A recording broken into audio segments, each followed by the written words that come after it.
خدایا یو علی کرم نما باندې سیوا کا یا ما که د دې ښکلي او یا دا ښکلی زما کا دنیا له سره نوي شي ګلان په غوړېدو شي دا ښکلی نازولی چې په ډکه خوله خندا کا له حده ډېره مینه راته یو سړي راکړې پوره به یې حقدارم که نه هسې عطا کا دا ژوند نه دی د رنګ او خوند نه ډک دی که خوښه دې وي واخله که نه لرې یې خطا کا قلارې ورته کینه تماشه یې وکړه یاره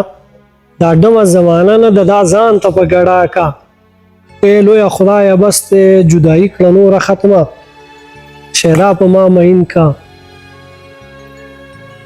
شیدا ما سره پخلا کا خدایا یو علی کرم دې ما باندې سیوا کا یا ما کړه د دې ښکلي او یا دا ښکلی زما کا